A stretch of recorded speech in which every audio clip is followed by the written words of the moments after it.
Ladies and gentlemen, wherever you are and however you may be listening, welcome to another episode of the Alpha Podcast, the show where we talk about the latest, hottest topics in the world of pop culture and sports. Today, I have a sports-heavy podcast. It is currently 11:30 at night.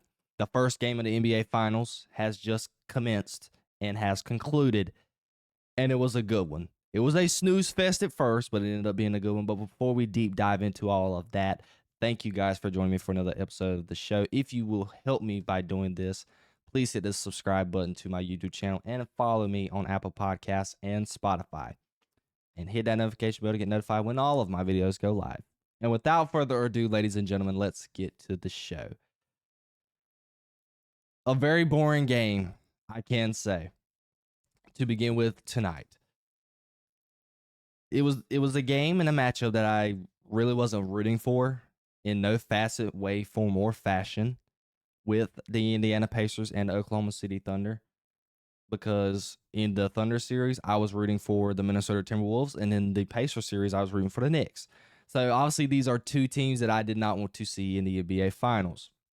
But because I wanted to talk about these games and add to my repertoire of just talking about sports, I wanted to be able to cover the game for you guys. And I can honestly say, the first half of it was a rough watch for me personally. I was pretty bored. Very bored, to be exact. But I was able to get through it. And boy, did Halliburton and the Pacers not deliver a wild one to end the game. The first half, just want to quick break it down. The Thunder played like the Thunder, played great defense, led by SGA. SGA was going off. They were playing smash mouth defense. The Pacers ended up having the Pacers ended up having 19 turnovers in the first half. And they were down double digits going into halftime. The Pacers did not lead in any aspect of this game until the final seconds of the fourth quarter. It was pretty much all Thunder. Anytime the Pacers made a big shot and cut it close, the Thunder were going back and answering. Hitting a big three, Lou Dort, SGA, Jalen Williams, Alex Caruso got some big buckets here or there, forcing turnovers on the defensive end, getting to the free throw line. The Thunder done everything right this game. And we can look at the Thunder statistically. They didn't shoot the ball very well. They only shot 39.8%. They were 11 of 30 from the three-point line. They shot 36% from three, 21 of 24 from the free throw line. Very efficient. They shot almost 90% from the free throw line. They got out-rebounded by the Indiana Pacers. That's one negative. But they only had 7 turnovers in comparison to the Pacers' 25. So when you're looking at this box score, you can really say that the Thunder overall played a better game than what the Pacers did. But something happened in that fourth quarter. The biggest lead for the Thunder was 15 in this game. And something just sparked in that fourth quarter. I was sitting back relaxing, and all of a sudden, Miles Turner was turning up. Nembhard was turning up. Pascal Siakam was turning up. Guys, I want to make this clear. Tyrese Halliburton didn't have a big game. Halliburton had 14 points. A very quiet 14 points. I can say, really, it felt like everything was running through Pascal Siakam and Miles Turner, especially in the second half of that ball game. And the Pacers started to play gritty basketball. They are a team who has done it all playoffs. They did it in the first series against Giannis with Tyrese Halliburton making big shots. They are the most clutch team. I think they said they have 7. They're 7-1 in the playoffs in clutch time this postseason. The crazy shot last series with Halliburton in the first game. The crazy shot at the Cavaliers against the Cavaliers in that series. And now here we go again. Tyrese Halliburton hit the game-winning shot down one. A pull-up mid-range that was not an easy shot. It was a bad shot selection to me. But Tyrese Halliburton ended up delivering and the Pacers go out with a big win. If you are the Oklahoma City Thunder, you are shocked. You did not see this coming, especially going in with 8 to 7 minutes left in the ball game. I thought the game was relatively over midway through the fourth quarter when the Indiana Pacers had that inbound, and the player, I don't know who was inbounding the ball, but he ended up throwing the ball in the middle of the court and nobody was there, and Jalen Williams catches it like he's a wide receiver and goes coast to coast and just dunks the ball, and I thought the game was over then. But no. The Indiana Pacers had grit. They had grind. They showed a little bit of the New York Knicks in this game. Miles Turner with a couple of big threes to get it back. Under 8, under 7. Neesmith crosses up Jalen Williams there at one possession, or it was, I think it was Shai Gilgeous-Alexander, makes a big pull-up 3 off the dribble. Some clutch free throws from Pascal Siakam, even though they got a lane violation there and he was able to shoot an extra one because he missed 2 big free throws there at one point, but he got an extra one because of a lane violation. Neesmith hit a big 3 in the corner. Their 3-point shot making, their shot making period was the reason why they got back in this game, because it wasn't like they went to the free throw line. They did not go to the free throw line in that fourth quarter, hardly at all. Altogether, I think, the Pacers only shot 21 free throws in comparison to the Thunder's 24, but still, they shot less free throws, and they didn't shoot relatively a lot of free throws in that fourth quarter. SGA couldn't hit a bucket down the stretch. The Thunder had the last couple possessions. They were horrible. Went scoreless. Jalen Williams didn't get a good look at the basket. Put up a couple tough layups, tough bricks. SGA the same as well. And he came back to haunt them. They gave the Pacers life, and Halliburton, with the game on the line, 109-110. And I was sitting here thinking the game was over, and they delivered a great game. It was a snooze fest to begin with, but it ended up being a great one. Shout out to the Indiana Pacers. They now have home court advantage. They get a huge win that is much needed against a gritty and grindy Oklahoma City Thunder team, who is the better ball club. And they are heavily favored to win this series. After this loss, you best believe Chet Holmgren, Jalen Williams, Shai Gilgeous-Alexander, Isaiah Hartenstein, the whole crew, they are going to be ready to go in game 2, guns blazing, because this is a disappointing loss. They did not see this coming going into the fourth quarter, halfway through the fourth quarter. As a spectator, as a person who was watching the game as an audience member, I did not even see that coming. In no way, form, or fashion did you even think that the Pacers were even going to have a chance of coming back in this ball game. But they did it. And it is setting up for a great series, because me personally, I thought this was going to be over in 5. Because that's how good Oklahoma City has been as a team. They have been dominant. Both ways of the basketball, on offense and defense. But man, did they show up and show out tonight. Sorry. Did they show up and get disappointed tonight? The Pacers are who showed up and showed out tonight. But I do think the Thunder are going to come back and win game 2. And it's going to be 1-1 going into Indianapolis, Indiana. If you're the Pacers, you got life. You got a chance. All odds are stacked against them. Neesmith, Tyrese Halliburton, they've been quoted in the media going into this game. They know the odds are stacked against them. And man, do they have a chance to do something a lot of people did not predict them to get to. Many people had the Pacers losing against the Bucks in round 1. Almost everybody had them losing to Cleveland. Majority of people thought they were going to lose to the Knicks as well. And now they already won game 1 of the NBA Finals. We got to start putting some respect on the Pacers' name. We got to start putting some respect on Tyrese Halliburton's name. Mr. Overrated by his peers. He's coming out and proving all of them wrong. Because if he wins an NBA Finals, I know one organization that is not going to be happy about that, and that is the Sacramento Kings. But we got to start looking at Tyrese Halliburton in a different light. We do.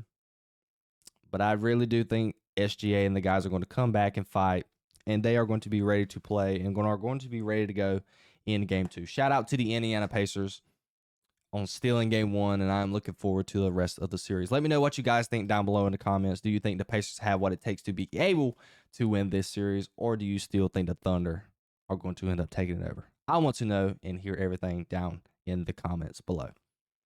Moving on to the next topic. Something we knew that was going to be happening ever since he departed from the Jets. They let Russell Wilson and Justin Fields walk when everybody really thought that they were going to at least keep one of them. The Rooney family said they were going to keep either Russ or Justin Fields, but they let both walk in free agency. They didn't draft a quarterback in Shedeur Sanders in the draft. They didn't draft anybody at all. And going into OTAs, your quarterback was Mason Rudolph and Skylar Thompson. And I'm talking about a guy who is one of the most pulverizing figures in the NFL. And his name is Aaron Rodgers. Aaron Rodgers, as of today, is officially a part of the Pittsburgh Steelers. The veteran quarterback agreed to terms on a one-year deal on Thursday and is expected to join the team for mandatory minicamp next week. Rodgers was released by the Jets in mid-March, but took some time to weigh options before ultimately landing in Pittsburgh. What are his expectations on the Steelers? You got just as good of a O-line as you had in New York. Okay? So you're getting a pretty mid O-line. It's better than what it was, but it's not the best of all time. Okay? That's number one. Number two, they got rid of your number 2 wide receiver in George Pickens. He is now part of my Dallas Cowboys. Okay? You have DK Metcalf as your number 1 wide receiver, and you have Pat Freiermuth. You got rid of Najee Harris in the offseason. So now you got Jaylen Warren and the rookie that they did draft, I just don't remember the fella's name, as your running back. Obviously, you're going to be led by J.J. Watt, Cam Hayward, and the Steel Curtain, with Minkah Fitzpatrick in the backfield. I don't know their schedule as we talk right now. I would love to look it up, but for the sake of fluidity in this podcast, we're just going to think that they should make the playoffs. If you were able to make the playoffs with Russell Wilson as your quarterback and Justin Fields as your quarterback, you can make the playoffs with Aaron Rodgers. I think Aaron Rodgers is better than Russell Wilson. Fully healthy, I think that. I think last year he just wasn't fully healthy and he wasn't focused on football. One can argue right now he's probably not going to be focused on football when he steps on the field next week in a Pittsburgh Steelers practice uniform. But still, I think fully healthy, Aaron Rodgers is a better option at quarterback than Russell Wilson. But Aaron Rodgers comes with a lot of baggage. We don't even want to go down that road. It's a very lengthy road. But you're in a division with Lamar Jackson and Joe Burrow. Okay? You already know they are, at least one of them are put in playoff contention over the Pittsburgh Steelers. So that leaves the Pittsburgh Steelers at number 3. Okay. But who else you got to worry about in that division in the AFC trying to make the playoffs? The Kansas City Chiefs, Denver Broncos, Chargers, Bills. Those are 4 teams right there, including the 2 in your division. That's 6. There may be another sleeper AFC team that may be out there. Somebody's got to come out of the AFC South. Either the Texans or the Titans. Somebody who knows what the Patriots are going to do.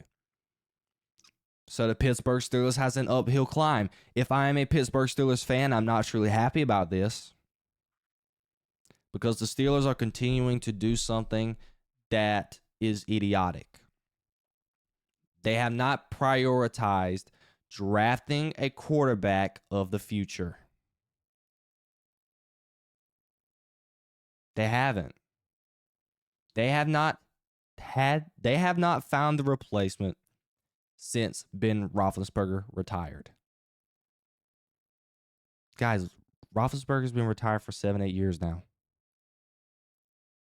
And you still don't have an idea of a replacement.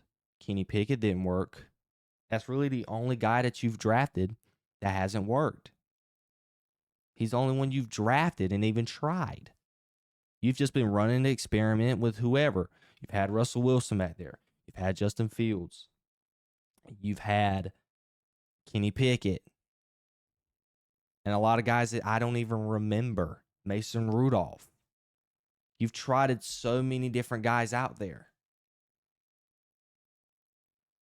You should have already knew, instead of Mike Tomlin being so loyal to Ben Roethlisberger, you should have done what the Chiefs did with Alex Smith. You knew that he was in the latter part of his career. And they drafted Patrick Mahomes. The Packers did the same thing with Jordan Love. It's not about respect. It's about worrying about the team and not an individual. It's about putting the organization in a good spot. Because what did Ben Roethlisberger and Mike Tomlin do as a collective? They didn't put the Pittsburgh Steelers in a good spot to be successful in the future.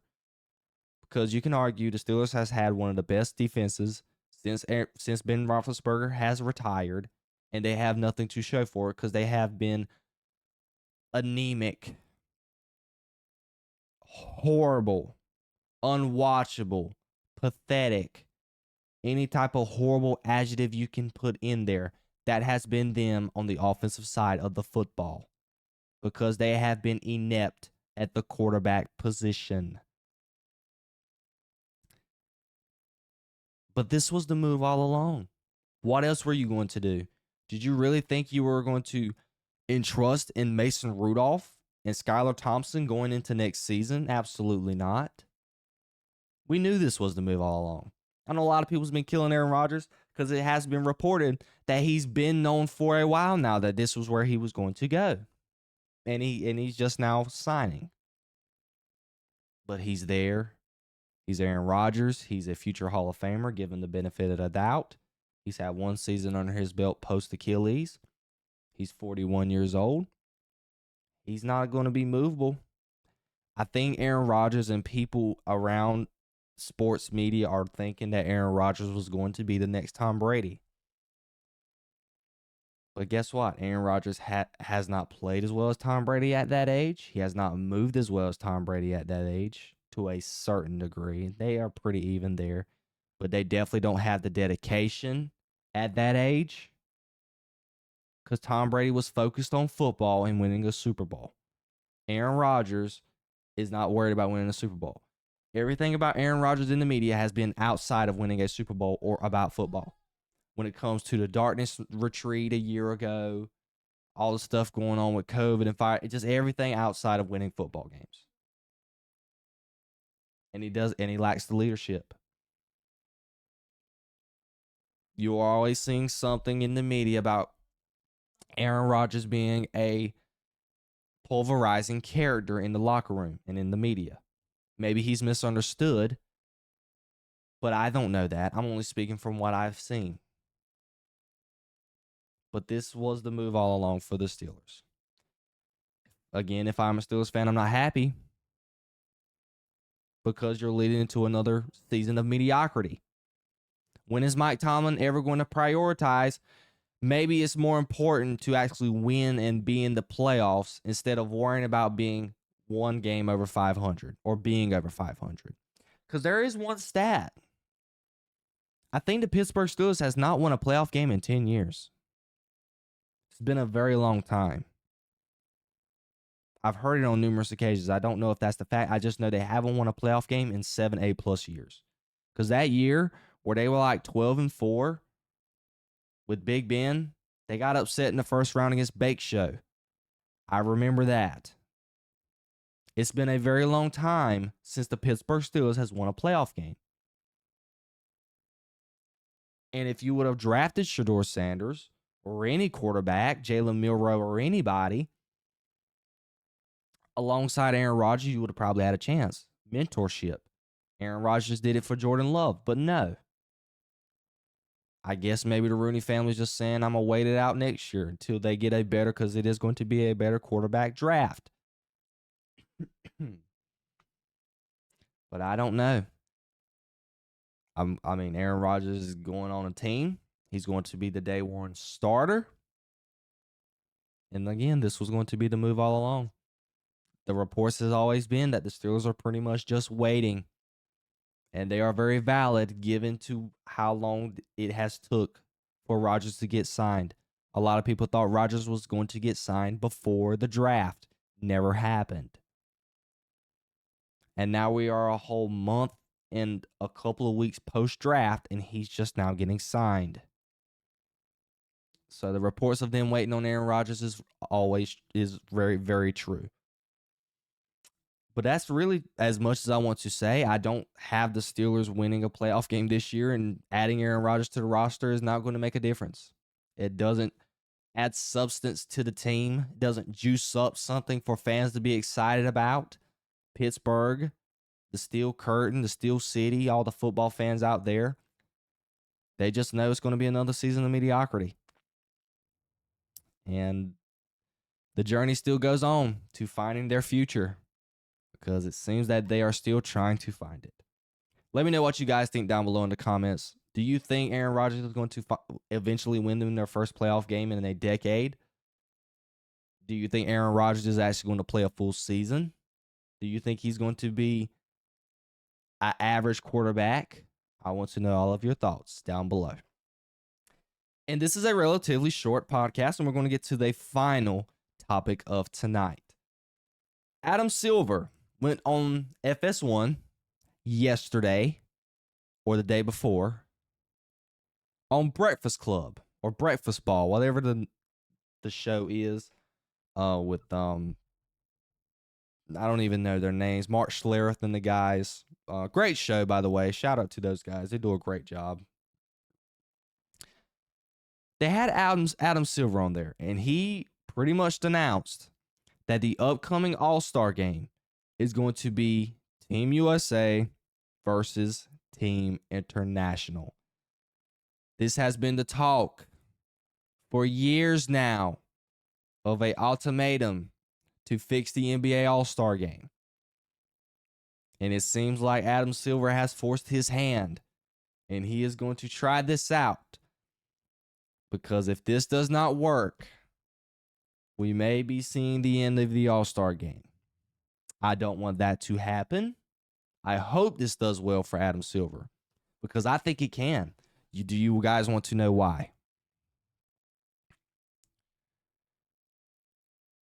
Team USA players a la Steph Curry, LeBron, Kevin Durant, well, not Jason Tatum because he's going to be hurt, Anthony Edwards, all the big stars for Team USA, they are going to have to show up and play ball. Because one thing we know about international players, they play hard. I heard a quote earlier the other day that a lot of international players consider the NBA entertainment basketball. Because where they come from, they think it is real basketball outside of the U.S. So players like Jokic, Doncic, Shai Gilgeous-Alexander, Giannis Antetokounmpo. There is a lot of big names who are going to be on the international roster, and they are going to be going into that All-Star game wanting to embarrass Team USA.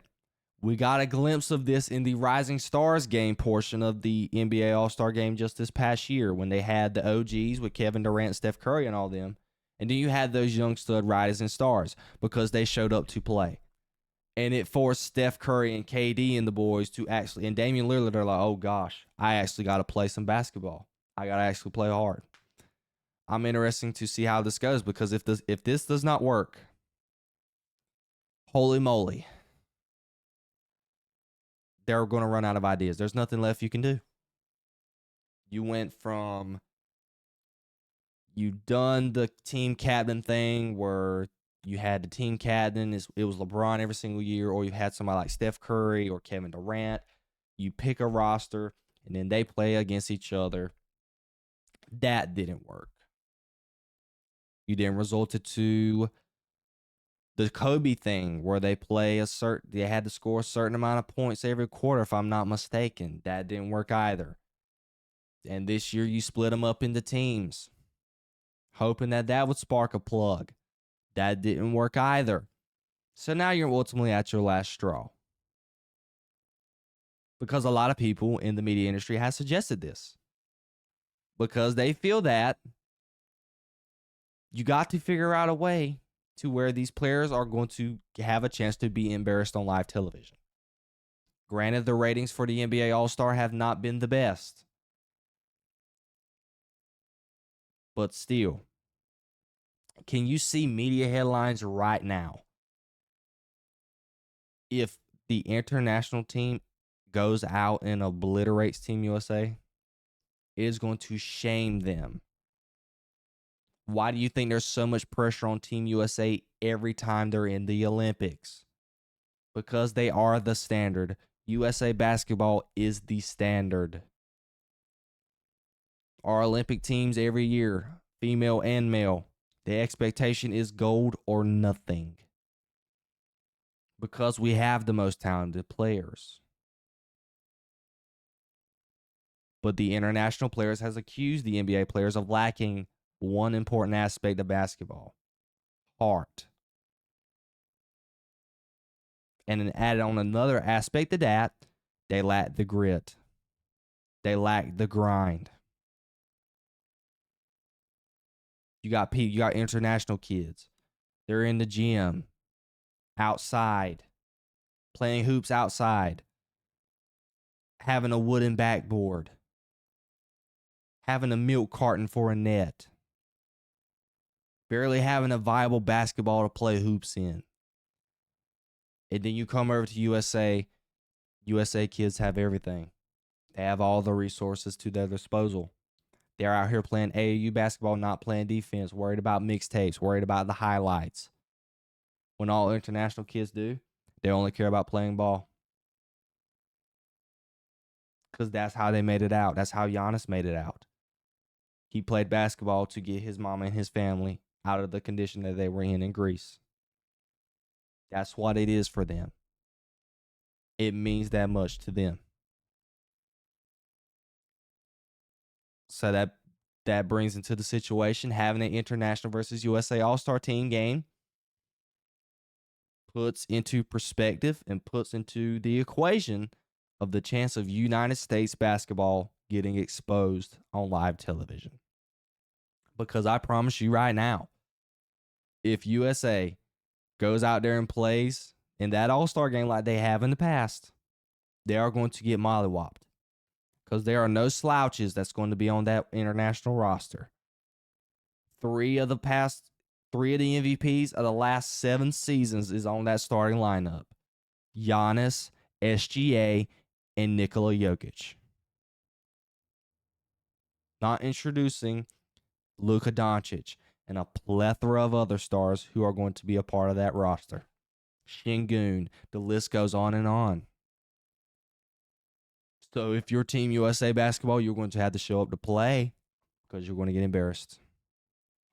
And I am waiting for it. Part of me wants it part of me wants it to happen,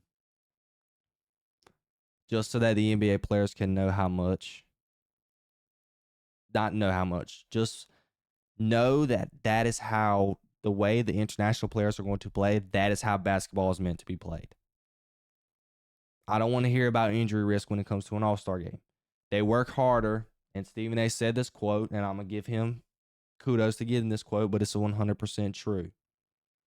They work harder in their training workouts when I see their videos, even though he hasn't particularly said this part, I'm adding some extra paraphrasing in there. When they're posting their workouts on Instagram, they're playing pickup basketball private. They play harder doing that than what they do in the All-Star game. Granted, the argument has been it's the All-Star break. And if you are on the All-Star team, you don't get much of a break. I get it. But guess what? It's tradition. History. Michael Jordan and them had to do it. Larry Bird, Shaq, Kobe, Steve Nash, Larry Bird, Oscar Robertson. The list goes on and on. Them fellas did it. What makes you any better than them? They paved the way for you to play that game. It's a privilege. It should be treated as such. Right now, it is getting treated by the NBA players, as a burden. And that is a major problem for audiences. And that has been the major problem for the league. And Adam Silver is trying his best to address it. We got to give Adam Silver his props for trying to address it and being proactive about it. But ultimately, do I see a way that this probably is not going to work? I do. But we're just going to have to wait and see. What do you guys think about the news of Team USA and the international squad going to be going head-to-head in the All-Star game on Sunday night in February? I want to know all of your comments down below. Ladies and gentlemen, we have reached the end of the Alpha Podcast tonight. Thank you guys for joining me for this episode of the show. Do not hesitate to hit the follow on the podcast and subscribe to the YouTube channel. Check out my links below in the description. And of course, as always, guys, again, thank you for joining me. I love you guys so much, and I will see you on the next episode. Peace, love, and positivity always, y'all. See ya.